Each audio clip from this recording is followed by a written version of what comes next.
The icy December wind blew through the trees of Central Park, carrying dry leaves in its solitary dance.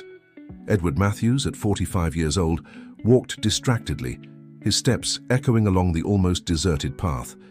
His impeccably tailored Italian suit and Patek Philippe watch contrasted with the tired expression on his face. As CEO of the largest private hospital conglomerate in the United States, he had just left another exhausting meeting with the board of directors.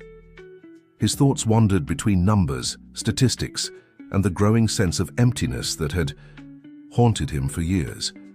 The 10,000 square foot mansion in the Hamptons, the collection of imported cars, and the bank account with 8 digits didn't fill the silence that awaited him every night. Since the end of his marriage 5 years ago, he had immersed himself even more in work, transforming Matthews' healthcare group into an empire, but slowly losing his own humanity. It was then that a subtle movement near the swings caught his attention. Initially, he thought it was just another leaf carried by the wind, but something made him stop. Among the shadows of the trees, he distinguished the small and fragile silhouette of a boy who couldn't have been more than 8 years old. The child was huddled up, hugging his own knees, as if trying to protect himself from the world. Edward felt something different, a restlessness he hadn't experienced in a long time. He approached slowly, trying not to scare the boy. As he decreased the distance, the details of the scene became clearer and more disturbing. The boy wore dirty and torn clothes, his dark hair was tangled, and his bare feet showed small cuts. "Hello," Edward said softly, maintaining a safe distance so as not to intimidate. "Is everything all right?" The boy slowly raised his face, revealing deep brown eyes that carried a sadness incompatible with his age. He tried to move away, dragging himself with difficulty, and it was then that Edward noticed. His legs showed an evident deformity, probably the result of an untreated condition. "You don't need to be afraid," Edward continued, crouching down to be at the boy's height. "What's your name?" After a long silence, an almost inaudible voice replied, "Michael. Michael, are you alone here? Where are your parents?" The question made the boy curl up even more, and silent tears began to run down his dirty face.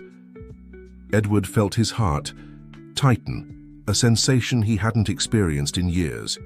In his hospitals, he had the best equipment, the most advanced technologies, but there, in front of that abandoned child, all his wealth seemed insignificant. "You're hurt," Edward observed, noticing some bruises on the boy's arms. "You need medical care. Let me help you." Michael alternated glances between Edward and the ground, as if assessing whether he could trust this well-dressed stranger. Years of experience on the streets had taught him to be wary, but something in this man's gaze was different. "Are you hungry?" Edward asked, taking a chocolate bar from his jacket pocket, one of the few vices he maintained. The boy looked at the sweet with a mixture of desire and apprehension. Slowly, Edward unwrapped the chocolate and broke off a piece, offering it to the boy. With hesitant movements, Michael accepted, putting the sweet in his mouth with as much care as if it were the most precious thing in the world.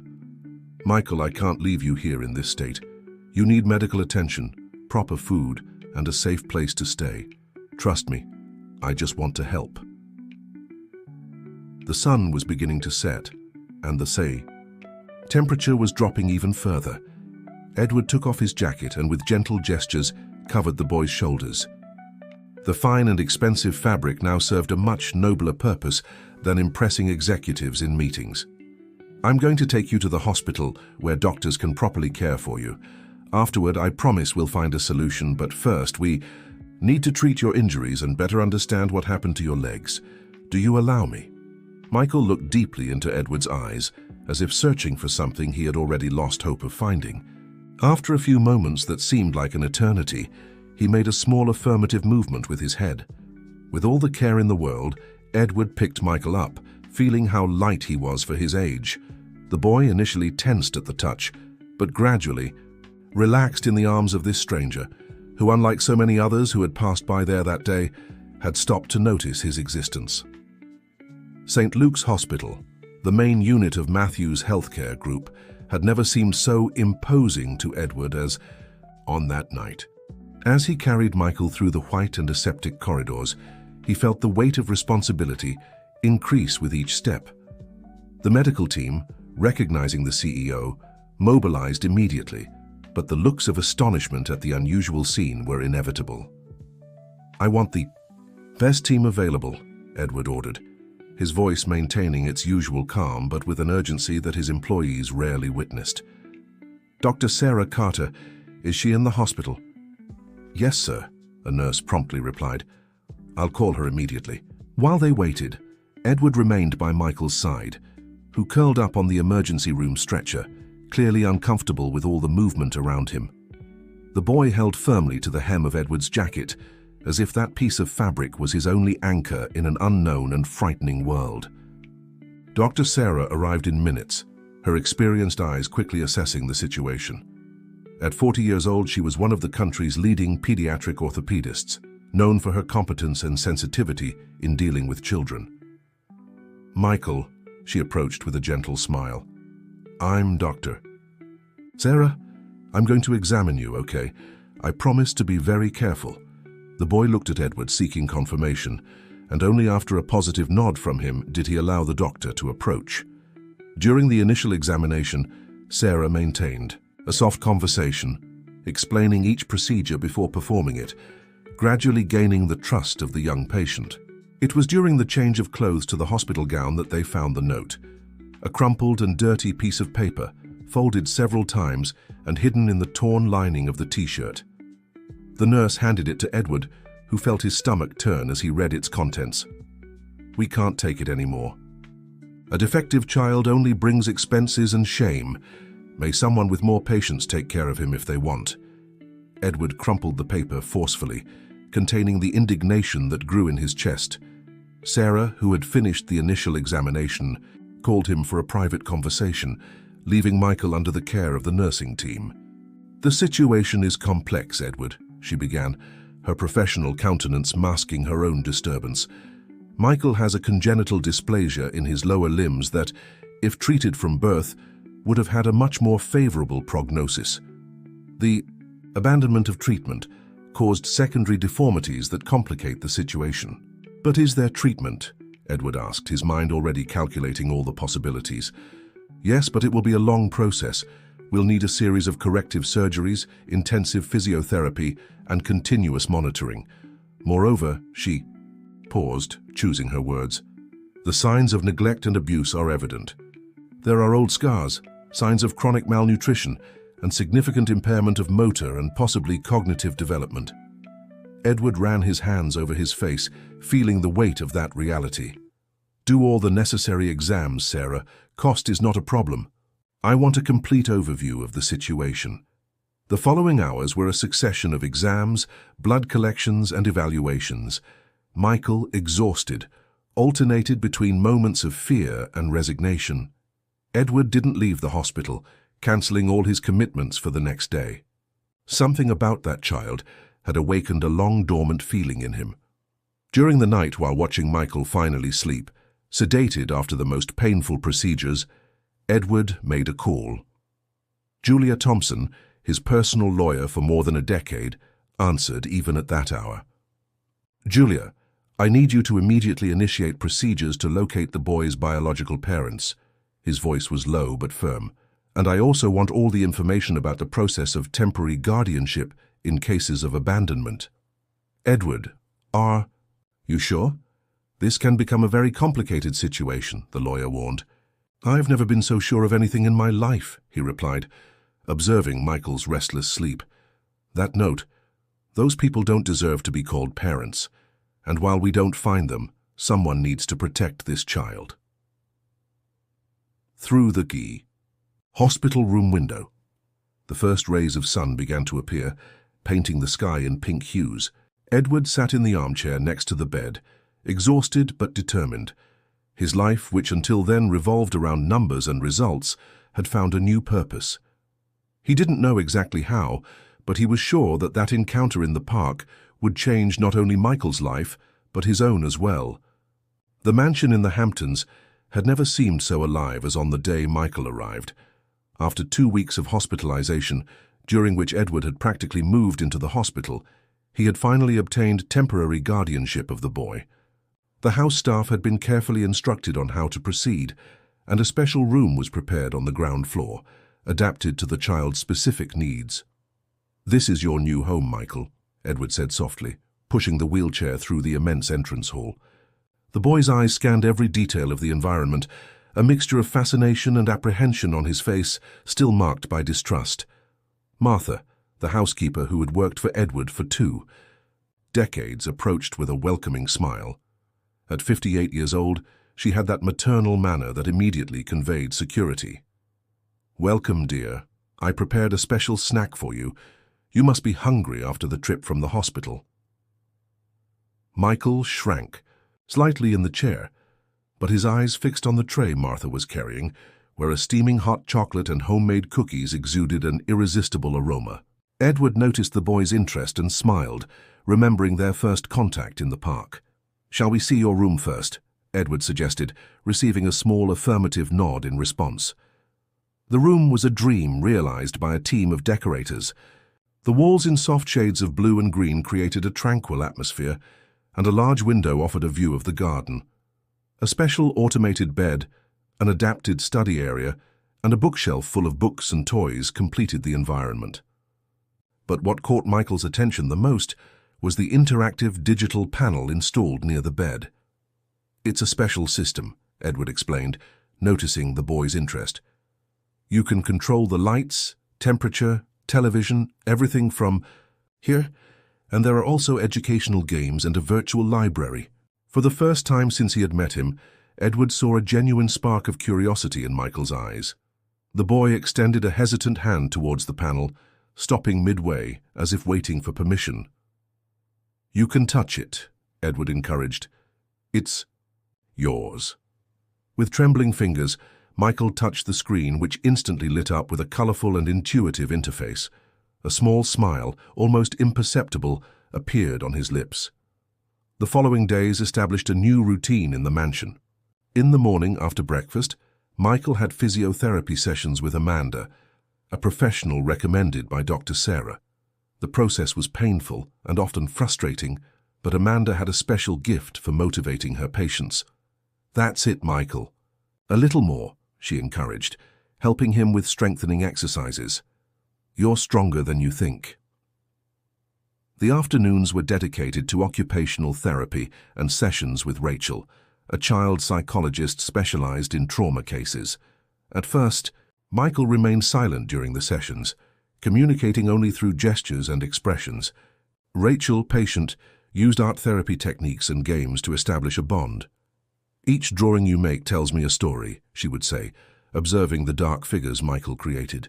"And all stories are important." Edward completely reorganized his work routine. He started doing most meetings by video conference and delegated several responsibilities to his trusted team. His priorities had drastically changed. At night, he developed the habit of reading stories to Michael before bed. He started with simple tales, but soon realized that the boy had a sharp intelligence despite the educational delay. In a few days, they were already immersed in more complex adventures, like The Little Prince and The Chronicles of Narnia. It was during one of these reading nights that Michael spoke more than monosyllables for the first time. "Why did you help me?" he asked suddenly, interrupting the story. Edward closed the book slowly, thinking carefully about his answer. "Because everyone deserves a chance to be happy, Michael, and because when I saw you in that park, I felt that we needed each other." "But I'm broken," Michael whispered, the words laden with pain. "That's what they always said." Edward felt his heart tighten.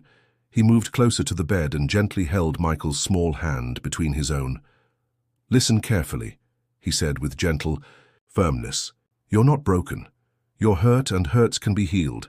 It will take time, it will require effort, but I promise I'll be by your side every step of the way."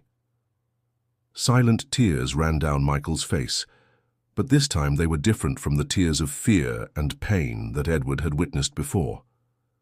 They were tears of someone who for the first time found a place to call home.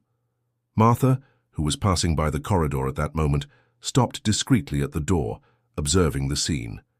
In 2 decades of work, She had never seen her employer so truly happy as in those moments with Michael. The mansion, once so silent and cold, now pulsed with new energy, as if it too was getting a second chance. 3 months had passed since Michael's arrival at the mansion. The New York autumn painted the garden in golden hues, and the boy's progress was visible. Not only was his physical health showing significant improvements, but his personality was beginning to flourish, revealing an intelligent and curious child behind the layers of trauma.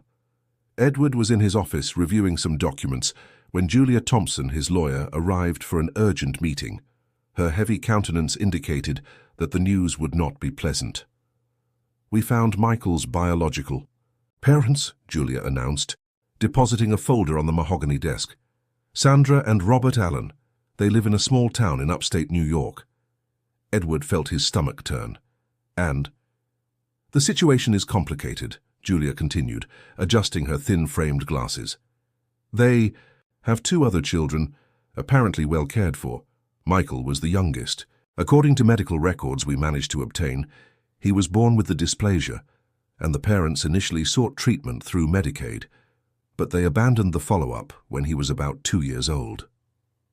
"How can someone—" Edward couldn't complete the sentence, indignation crossing his voice.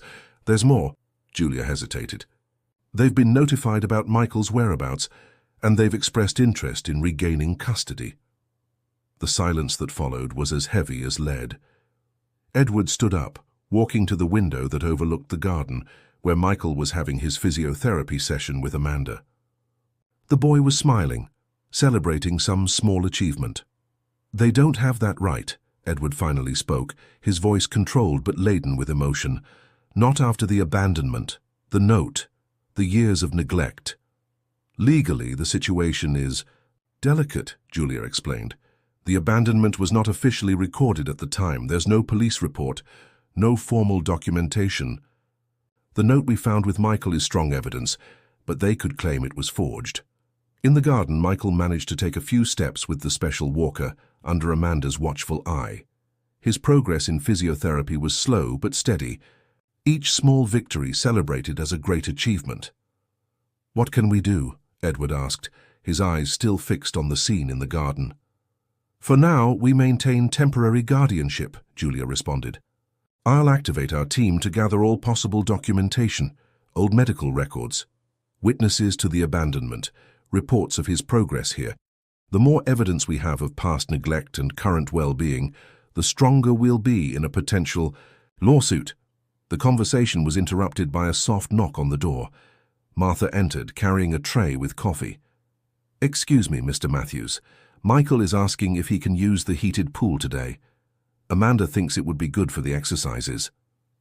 Edward forced a smile, trying not to show his concern. "Of course, Martha. Tell him I'll be down in a few minutes to join them." After the housekeeper left, Julia observed her client carefully. In 20 years of friendship and working together, she had never seen him so genuinely involved in something. "Edward, I need you to understand something," she spoke seriously. "If they decide to fight for custody, it could be a long and draining battle, and Michael will inevitably be exposed to a lot of stress." "I'll do whatever it takes to protect him," Edward responded with determination. "That boy has suffered enough. I won't allow him to be hurt again." At the pool later that day, Edward watched Michael during his hydrotherapy. The boy had been terrified of water at first, but gradually developed confidence. Now, with the support of special equipment and professional guidance, he could move in the water with a freedom he didn't yet experience on land. "Look, Uncle Edward," Michael called out, executing a movement he had just learned. His face radiated pride. "Amazing, champ," Edward responded, masking his concern with an encouraging smile.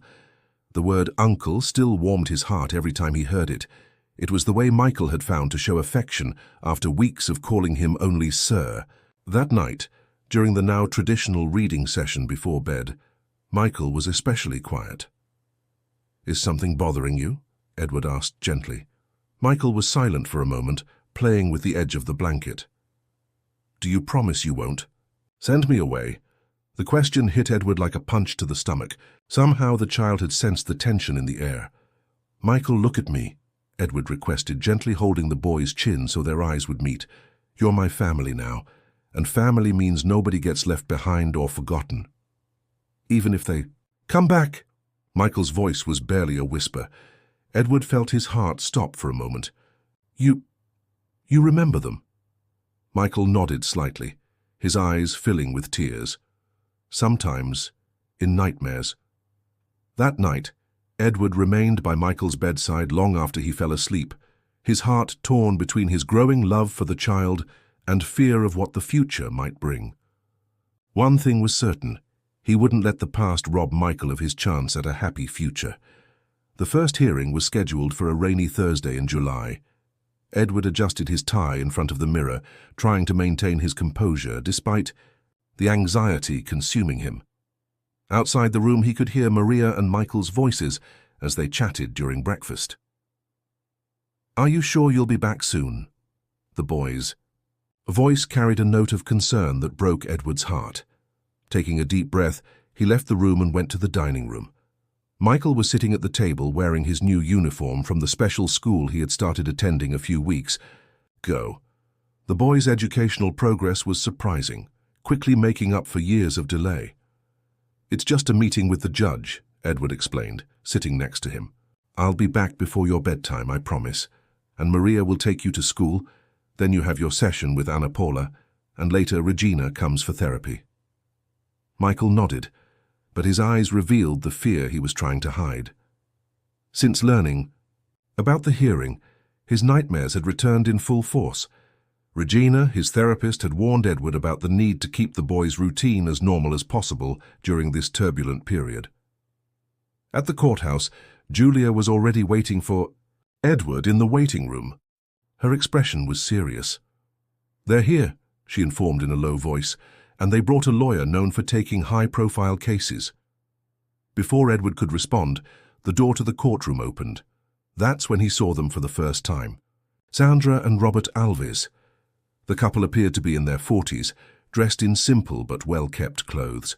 Sandra had the same brown eyes as Michael, but without the gentle spark that the boy, despite everything, still maintained. Judge Helen. Martin, a grey-haired lady with a stern expression, conducted the hearing professionally. The first hours were dedicated to presenting the facts by both parties. Julia meticulously exposed the situation of abandonment, the note found, the medical reports proving years of neglect. "Your Honor," the Alves lawyer intervened, "my clients admit they made mistakes in the past, but acted out of desperation and lack of resources. Today they are in a better financial situation and desire a second chance with their son." Edward felt his blood boil upon hearing the word son coming from that man's mouth, but Julia, sensing his tension, lightly touched his arm in a gesture of caution. "Dr. Edward Mendez," the judge addressed him directly, "are you aware that you are dealing with a temporary situation?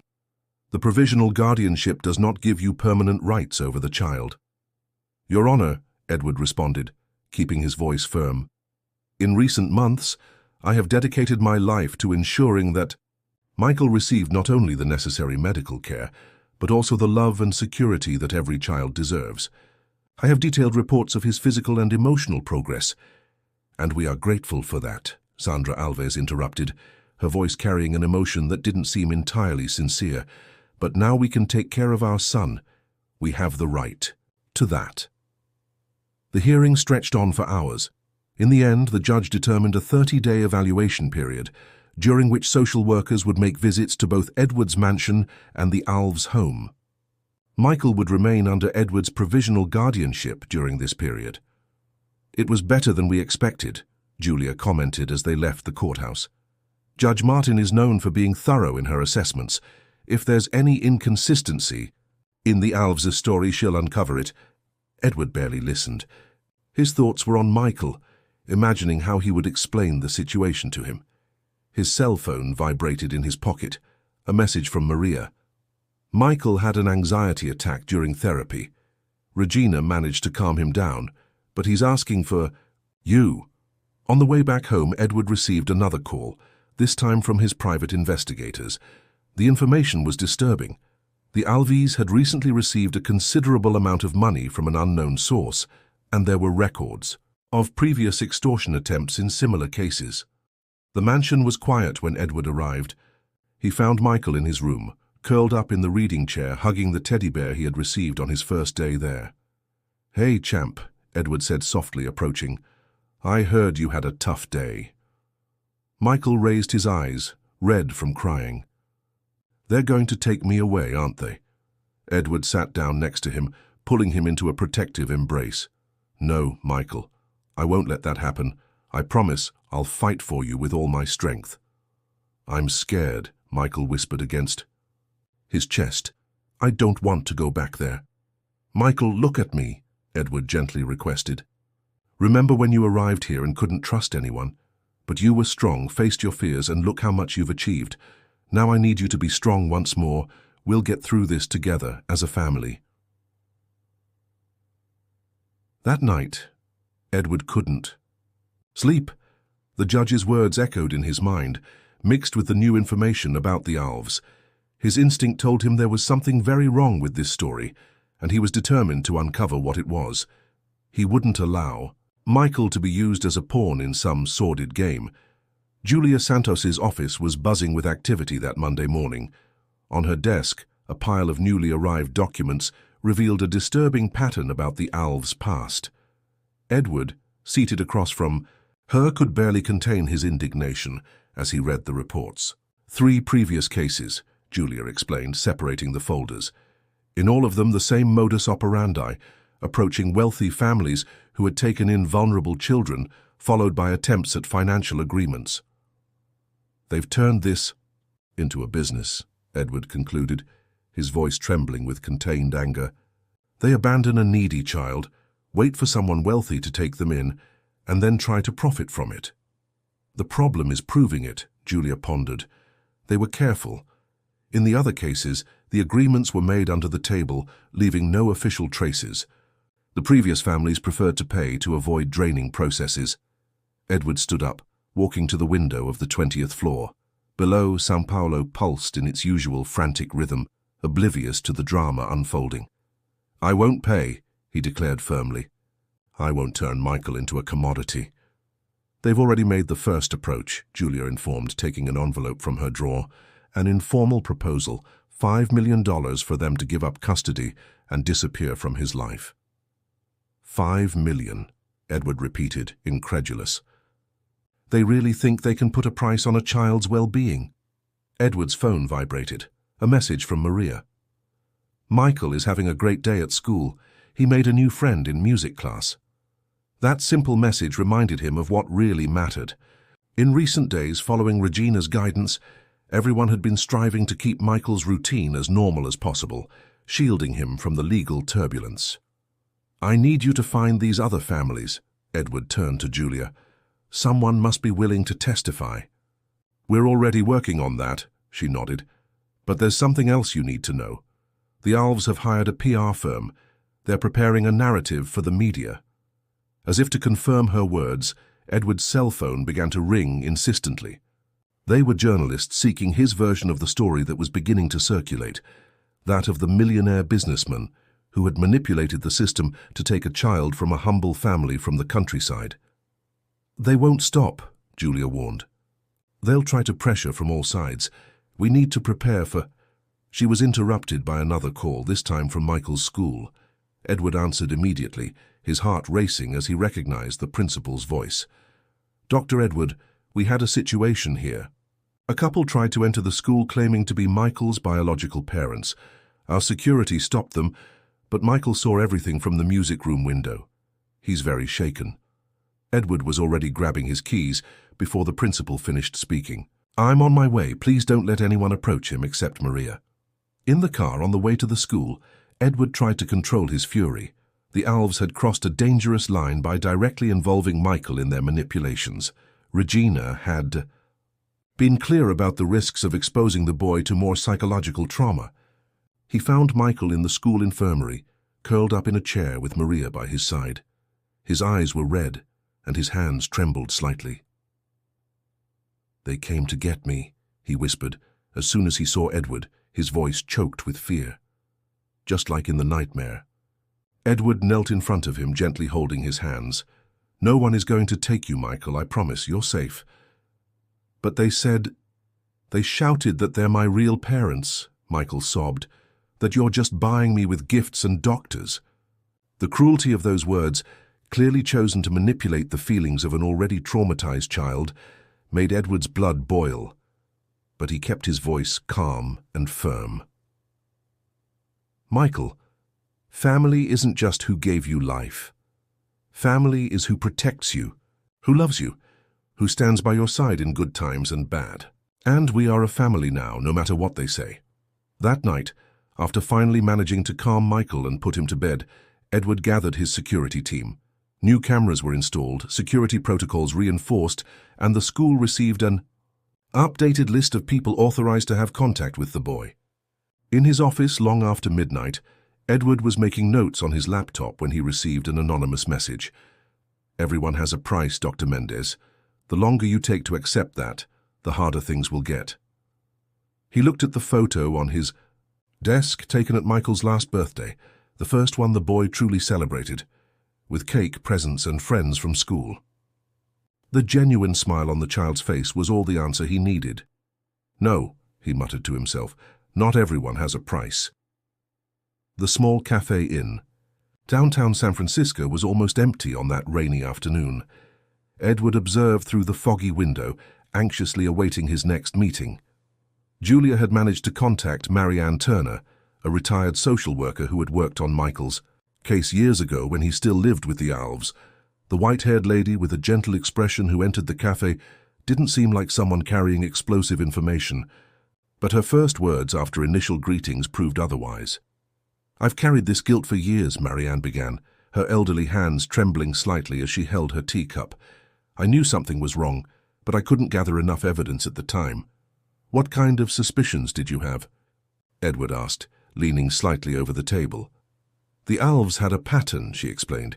"It wasn't just Michael. There were other children before him, all with some kind of special need. They would take them in temporarily through a social program that coordinated foster families." Edward felt his stomach churn. "And what happened to these children?" "They disappeared," Marianne answered, her voice choked. "Officially, they were transferred to other families or institutions, but the records were always confusing, the documentation incomplete. When I started investigating deeper, I was transferred to another department. Julia, who had been observing until then, started taking detailed notes. Do you have any documentation from that time?"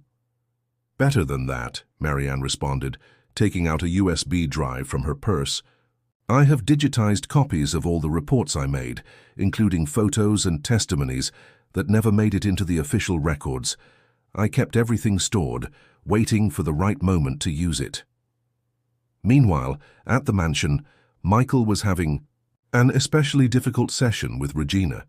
Recent events had triggered memories he had been trying to repress. There were other children, he revealed for the first time, drawing shadowy figures in his sketchpad. They stayed in the back room, but then they would go away. Sandra would say they had found new families, but Regina maintained her professional expression, but her heart ached. "But what, Michael?" "They cried a lot at night," he continued, his hand trembling as he drew. "And once I heard them talking about how much money each one was worth." Back at Julia's office, Edward and his legal team were analyzing the contents of Marianne's USB drive. The evidence was disturbing. The Alves had been part of a much larger scheme than they had initially imagined. It wasn't just extortion attempts. There were indications of an organized system of exploiting vulnerable children. "We need to take this to the police," Edward declared, but Julia interrupted him. "Not yet. If we do that now, they might flee or destroy more evidence. We need to build a solid case first." Edward's phone rang. It was Maria, her voice filled with concern. "Dr. Edward, there's a news crew in front of the mansion. They're trying to interview Michael." "Don't let anyone in," he ordered, already grabbing his keys. "I'm heading home now." On the way, his cell phone wouldn't stop ringing. The story had leaked to the press, but in a distorted way. Sensationalist headlines painted the Alves as a humble family fighting against a powerful businessman who had stolen their son. Upon arriving home, he found Michael in the back garden, sitting on his adapted swing, observing the reporters' commotion through the hedge. "Why are they lying about you?" Michael asked as soon as he saw Edward approach. Edward sat on the swing next to him, carefully choosing his words. "Sometimes, Michael, people try to tell stories in a way that benefits them, even if it's not true." "I know the truth," Michael stated with a surprising maturity for his age. "And I want to tell everyone." Edward felt his heart tighten. "Michael, are you sure? It would be very difficult for you." The boy nodded, his eyes showing a determination Edward had never seen before. "Regina says that telling the truth helps heal inside, and I want other kids like me to be saved too." That night, while Michael slept, Edward met with Julia and his team via video conference. With Marianne's testimony, the evidence from the USB drive, and most importantly, Michael's willingness to tell his story, they finally had a case strong enough. "We'll need to act fast," Julia warned. "As soon as we start moving the pieces, they'll try to react and they might get desperate." "Then let's anticipate them," Edward responded, his voice filled with determination. "Tomorrow, I'll talk to Judge Helen. She needs to know the true scope of this story." Before retiring, Edward went to Michael's room. The boy was sleeping peacefully, hugging his teddy bear. On the table beside the bed, the drawing he had made during therapy showed figures of children surrounded by shadows, but also a bright light in the corner of the page, the representation of hope and salvation he had found. Judge Helen Martin leafed through the documents with a grave expression in her chambers. Edward, Julia, and prosecutor Claire Vasquez waited in silence as she absorbed the impact of the presented evidence. "This is much more serious than a simple custody dispute case," the judge finally declared, removing her glasses and massaging her temples. "We need to act with extreme caution. Any misstep could put other children at risk." "Your Honor," Claire intervened, "based on the evidence presented by social worker Marianne Turner and the testimony we collected from Michael, we already have sufficient elements for immediate action." The judge nodded, picking up her pen. "I'll immediately issue a search and seizure warrant for the Alves' residence and a restraining order prohibiting them from approaching Michael or any institution he frequents." While the meeting was happening at the courthouse at the mansion, Michael was having an especially significant session with Regina. The therapist had prepared a special activity, using therapeutic dolls to help him process his memories and feelings. "This doll represents you," Regina explained softly, handing a small figure to Michael. "And you can choose other dolls to represent the people in your life, both those who hurt you and those who helped you." Carefully, Michael began positioning the dolls, creating a visual narrative of his story. Edward was represented by a strong, protective doll, placed close to the one representing Michael. The dolls representing the Alves were positioned increasingly distant. "They were never my real parents," Michael said, as he manipulated the dolls. "They only pretended when someone was watching." On the other side of the city, a police team specialized in crimes against children and adolescents was preparing to execute the search warrant at the Alves' house. Julia closely accompanied the operation, ensuring that all legal procedures were rigorously followed. The seemingly ordinary house in the suburbs hid disturbing evidence. In a back room they found documents, photos, and records of other children who had passed through there. There were also bank deposit slips and detailed notes about amounts received for each transfer. Ms. Julia, an investigator, called out, pointing to a laptop hidden in a false bottom of the closet. "We found compromising emails. They were part of a larger network." While the operation was happening, Sandra and Robert Adams were in a meeting with their lawyer in New York City, completely unaware of what was happening at their residence. The lawyer had just received a settlement proposal drafted by Edward's team, a last chance to resolve the situation in a less traumatic way. "It's a generous offer," the lawyer argued. "Dr. Daniels is willing not to press criminal charges if you give up custody of Michael and confess to the scheme." Sandra laughed derisively. "He thinks he can buy us off. We have other plans for that brat." "Sandra," the lawyer tried to argue, "you don't understand the gravity." He was interrupted by his cell phone. As he read the message, His face turned pale. "The police are at your house. They found everything."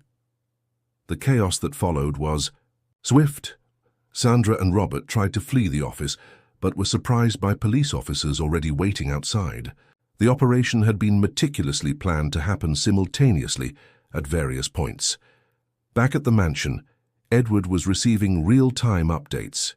Each new discovery confirmed that his fight was not just for Michael, but for all the children who had fallen into the hands of that cruel scheme. "Uncle Edward?" Michael's voice brought him back to the present. The boy was standing at the office door, still holding one of the therapy dolls. "Hey, champ, come here," Edward called, opening his arms. Michael approached, climbing onto his lap with the help of his crutches. "Regina said that now I can rewrite my story, that the bad past doesn't have to define my future." Edward felt his eyes well up. "She's right, Michael. And you know what? You're already rewriting your story. You're helping other children have a chance to rewrite theirs too." That night, as the police continued their investigations and the press began reporting the first arrests, Edward and Michael were having a quiet dinner on the mansion's veranda. The boy was more talkative than usual, sharing plans for his future. He wanted to be a doctor, to help other children like him. "You know, Uncle Edward," Michael said as he savored his dessert, "Regina taught me something today. She said that sometimes the strongest people are those who turn their pain into help for others." Edward smiled, marveling at the wisdom of this child who, despite everything he had been through, still maintained his ability to love and dream. "You're stronger than you think, Michael, and you're going to help a lot of people yet." Spring arrived in New York City, bringing with it a renewing energy. 6 months had passed since the operation that dismantled the Adams scheme, and life at the Upper East Side mansion had found a new rhythm, lighter and more hopeful. Michael was sitting by the pool area, his legs dipped in the warm water while performing his physiotherapy exercises. Anna Paula observed with satisfaction the boy's progress, who could now move his legs with much more strength and coordination. "Are you seeing this, Uncle Edward?" Michael called out excitedly, executing a complex movement that months ago seemed impossible. "Anna Paula said I'll soon be able to swim on my own." Edward, who was working on his laptop in the outdoor area to accompany the session, smiled proudly. "I see it, champ. You never stop surprising us." Michael's transformation in recent months went far beyond the physical. His nightmares had significantly decreased, and his confidence grew every day. At school, his grades were exemplary, and he had developed a special interest in science, fascinated by the idea of understanding how the human body worked. "Dr. Daniels," Anna Paula called after the session, while Michael was changing, "I need to share something with you. By my calculations and current progress, I believe that in a year, Michael will be able to walk without the aid of crutches." The news moved Edward, who remembered the frightened boy he had found in the park, with no hope of ever having a normal life. Now that same child was planning his future with enthusiasm and determination. In the next session with Regina, Michael surprised everyone with an unexpected request. He wanted to visit other children who had been rescued from the Adams scheme. "Are you sure?" Regina gently asked. "It would be a very important step, but it could also bring back difficult memories." "I am," Michael replied with conviction. "If I manage to get better, they can too. I want to show them there's hope." Michael's initiative inspired Edward to expand the reach of his Medical Assistance Foundation. With Julia's help, he created a specific program for children with special needs in vulnerable situations, offering not only medical treatment, but also psychological and educational support. On a particularly significant afternoon, Michael had his first meeting with other rescued children.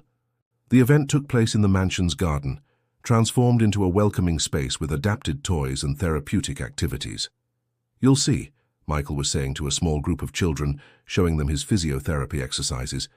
"At first it's hard, but then it gets easier. And one day we don't even remember it was difficult." Edward observed the scene from afar, alongside Regina and Julia. The shy and frightened boy had transformed into a little leader, using his own experience to bring hope to others. "He's extraordinary," Regina commented. "The way he transformed his trauma into strength to help others, That's rare even in adults." Julia agreed, adding, "And thanks to his testimony, we managed to identify and rescue 5 more children who were in similar situations. The judge said he had never seen such brave testimony from someone so young." The afternoon progressed with games, music, and many shared stories. The children, who were initially shy and wary, gradually opened up, finding in Michael a living example that change was possible. Later, after everyone had left, Michael and Edward sat in their favorite spot in the garden, watching the sunset. "Uncle." "Edward," Michael began, his voice thoughtful, "today was one of the happiest days of my life." "Why, champ?" "Because I saw in their eyes the same thing you showed me that day in the park," he explained. "Hope. And now I know I can help other people find hope too." Edward pulled the boy in for a hug, feeling his heart overflow with pride and love. The decision to stop in that park, on that fateful afternoon, had changed not only Michael's life but his own, in ways he could never have imagined. "You know what?" Michael continued, playing with the hem of his shirt. "Regina says that sometimes the bad things that happen to us can turn into good things if we know how to transform them, like a caterpillar turning into a butterfly." Edward smiled at the analogy. "And are you a butterfly now?" "Not yet," Michael replied with a mischievous smile, "but I'm learning to fly." That night, while preparing Michael for bed, Edward found a new drawing on his desk. Unlike the dark drawings of the past, this one showed several colorful figures, holding hands with big smiles on their faces. In the center, 2 figures stood out, one large and one small, clearly representing him and Michael. "It's our family now," Michael explained sleepily. "Not just us two, but all the people who help other people be happy." The auditorium of St. Luke's Hospital was packed that spring morning. In the front row, Edward adjusted Michael's tie, now 12 years old, as he prepared for his speech at the inauguration of the Special Pediatric Wing, a project that had been born from his own story. "Nervous?" Edward asked, noticing how his son was drumming his fingers on the arm of the chair. "A little," Michael admitted, smiling, "but Regina says it's normal to be nervous when something is important to us." The last 2 years had brought extraordinary changes. Michael's definitive adoption by Edward had finally been made official, after a process that became a reference in similar cases. The New Steps Institute, founded by them, had already helped more than 100 children with special needs find families and adequate treatment. In the audience, familiar faces stood out.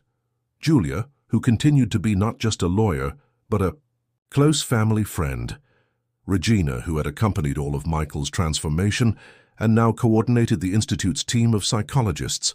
Anna Paula, whose dedication had made possible what many considered impossible. Michael now walked autonomously, using only a cane for support over longer distances. Martha, the housekeeper who had become practically a grandmother to Michael, discreetly wiped away tears of pride. Beside her, Marianne Thompson, the former social worker, whose courage in keeping the evidence had been fundamental in dismantling the Adams scheme, smiled serenely. "With the floor," announced the presenter, "Michael Daniels, our young ambassador." A respectful silence fell over the auditorium as Michael stood up. With firm steps, he walked to the podium, carrying with him not just his speech, but the hope of all the children who, like him, deserved a second chance. 4 years ago, Michael began, his voice clear and confident, "I was a child who had lost hope. Today I'm here to talk about how love and dedication can transform lives." As his son spoke, Edward felt his eyes well up. He remembered the frightened boy in the park, the nights of nightmares, the first achievements in physiotherapy, the therapy, sessions that gradually rebuilt his self-esteem. Each moment, each challenge overcome, had forged the exceptional young man Michael had become. "This wing is not just a set of rooms and equipment," Michael continued. "It's a place where dreams can be reborn, where children like me can discover that their limitations don't define who they are or who they can become." In the front row, Dr. Sophia smiled emotionally. The surgeries she had performed on Michael had paved the way for new treatment techniques, benefiting dozens of other children. His case had become the subject of study at international medical conferences. But the most important thing I learned, Michael went on, is that family isn't defined by blood or documents. Family is made of love, dedication, and the desire to make a difference in each other's lives. Edward remembered the moment just a few weeks earlier when Michael had expressed the desire to follow in his footsteps in medicine. "I want to be a doctor like Dr. Sophia," he had said during dinner. "I want to help other children realize their dreams too." Today, Michael concluded his speech, we're not just inaugurating a hospital wing. We're inaugurating a symbol of hope, a place where each child will be seen not for their limitations, but for their infinite potential to grow, love, and transform the world around them. The applause was deafening. Edward saw tears in the eyes of several attendees, including doctors and nurses accustomed to dealing with emotional situations. The impact of Michael's words, coming from someone who had lived every moment of the journey he described, was impossible to ignore. After the ceremony, father and son walked together through the corridors of the new wing. In each room, state-of-the-art equipment harmonized with welcoming decor and spaces designed for the comfort, not only of patients, but also of their families. "You know, Dad," Michael said, stopping in front of a window that overlooked the therapeutic.